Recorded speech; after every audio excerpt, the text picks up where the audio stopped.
Before we start the video, just a quick reminder that I do have a Discord server, so if you haven't yet, please join it. We can chat there, and also it's a good way for me to communicate with you in case something bad happens to the channel. If you're interested, the link to it is in the description.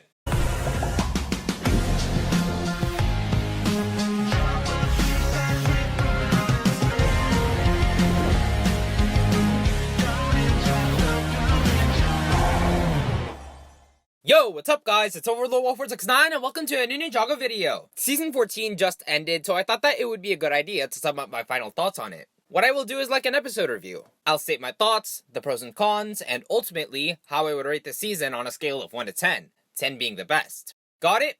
Cool, let's get started. Also, spoilers, duh. I can say with certainty that this is definitely not one of my favorite seasons, but as a whole, it's not bad. While it suffered some things due to its short runtime, I think that as an individual installment, Season 14 is a great setup story for Season 15. We now know about the Keepers, the Amulets, Wojira, and there is a leak stating that Zippy will be the water dragon showing up in Season 15. While this season has its flaws, I think the characters and artifacts introduced will have a chance of redemption next season. As for episodes I liked, I think Season 14 had a great first half. It wasn't amazing, but it reminded me of Season 12 that it had some strong introductory episodes. I wasn't freaking out, of course, like, oh, the island, but yeah. Cool stuff, those episodes were pretty good. I will mention some cons later in the video though about the second half.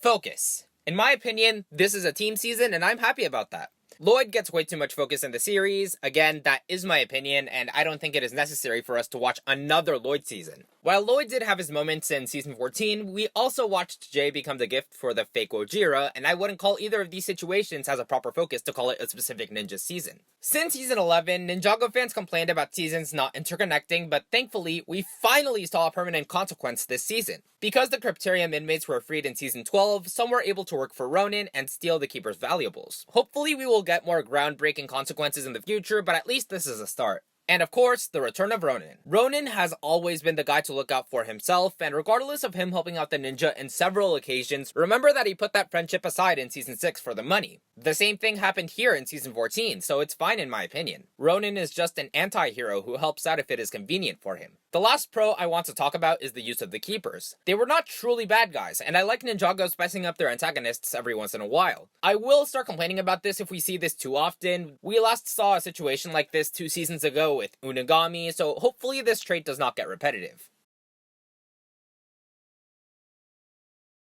As for cons, the main thing I have to mention is the rushed second half of the season. I will admit, Season 14 is underwhelming as a whole, and I think it is because of this. I was not amazed at all watching the ninja get captured, and the final fight wasn't anything eyeballing. I get it, the Keepers are actually good guys, but Ninjago is an action series, and I like seeing cool fights every season. Maybe we won't need to watch fights like Cole versus the Skull Sorcerer every season, but I believe the fight scenes in Season 14 were mediocre. The second con I have is that Chief Mamatis' name was never mentioned. Once. We all love hearing Ninjago villains and their backstory, and again, the Keepers were never bad guys, but he was credited in the episodes as the Keepers' leader. It's true, we didn't hear backstory on the Omega in Season 10, but it is bothersome to not hear his name. It is disappointing, because we, as a Ninjago community, speculated on how his name would be pronounced, and for now, it seems like we may never get that answer. For now, it appears that Chief Mamatis was just a promotional name. If his name does get mentioned in Season 15, all I will say is, about time! Third, Clutch powers. He is one of, if not my definite least favorite character in the show, and this season did not improve him at all. He was incredibly lazy and selfish in Season 11, and Season 14 just continued the trend. He constantly tried stealing the Storm Amulet from the Keepers, costing the ninja to be tied up on the beach. Thankfully, the Keepers forgave the ninja, but Clutch was a complete unintentional antagonist. I feel really bad for Dwayne since he has to deal with him a lot. Fourth, I feel like Twitchy Tim was not used properly.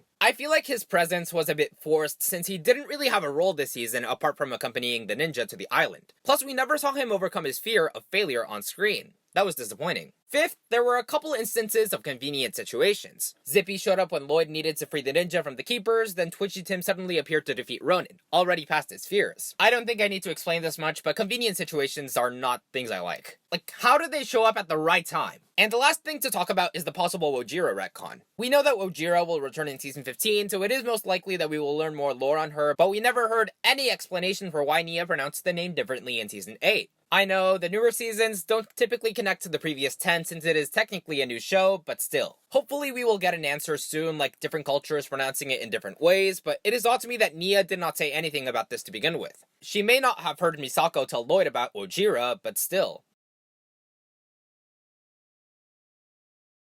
Overall, if I had to rate the season, I would give it a 6 out of 10. Like I said before, it had a great start, but the second half suffers from cramming a lot of stuff and executing a couple questionable choices. It does well as a setup for season 15, but as an individual installment, I would much rather watch something else. That's all I have to say. What are your thoughts on season 14? Please let me know in the comments. Thank you so much for watching, everyone, and I'll see you in the next video. Peace out. Bye.